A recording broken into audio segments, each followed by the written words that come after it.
A rally for Israel is kind of a unique thing because a lot of people from different backgrounds have come together with one thing in common, a love for Israel. And lately, even sacred cities like Jerusalem are being rocketed. The demonstration for Israel in the Houston Galleria area Sunday was different from those in the past, and I've been to all of them since fighting began between Gaza and Israel. There were no supporters of Hamas on the other side of the street, and at times the demonstration seemed festive.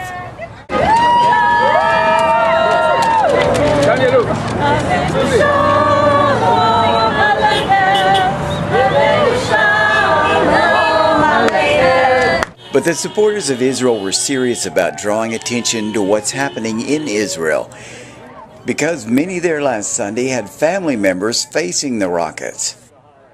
There was also frustration because when Israel decided to try and end the rocketing of Israeli civilians by Hamas through military action, they were condemned by many in the media and in Europe.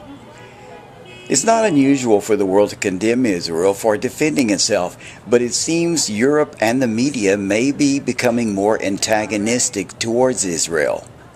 In one recent news story, the Egyptian president was shown kissing the forehead of a young Palestinian boy claimed to have been killed by Israelis. It was shown throughout the world and was later discovered the child was not killed by Israelis, but more likely by a Hamas rocket that missed its mark. There was a familiar face at the rally, Asaf. He'd been an organizer of the earlier 2008-2009 rallies and had gone back to his native Israel, but was visiting the United States when the fighting began.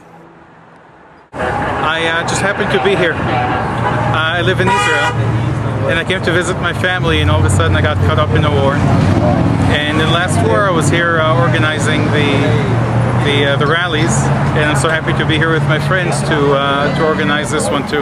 What is it like to live in Israel during the shelling? I mean, the rockets and everything. It's people don't like to say we get used to it. You sort of get used to everything, but this is something very hard to get used to. You get used to nobody reporting. You get used to nobody caring in the world until Israel finally reacts.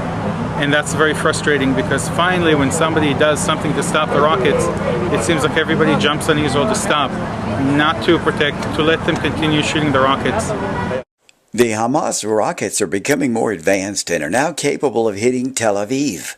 An Israeli girl at the rally claimed her father had been saved by the Iron Dome, a new missile defense system developed by Israel. Actually, my family, we don't use this.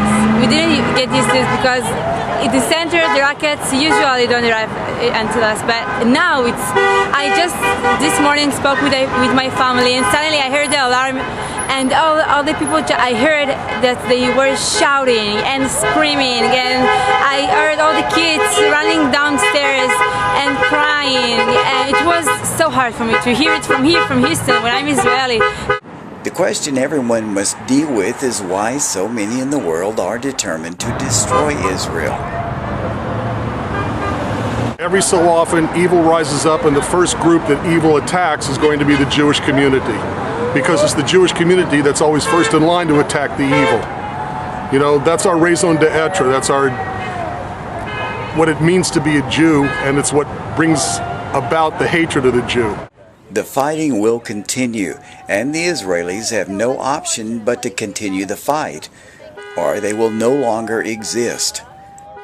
One thing the Houston demonstration seemed to show was that a lot of Texans love Israel.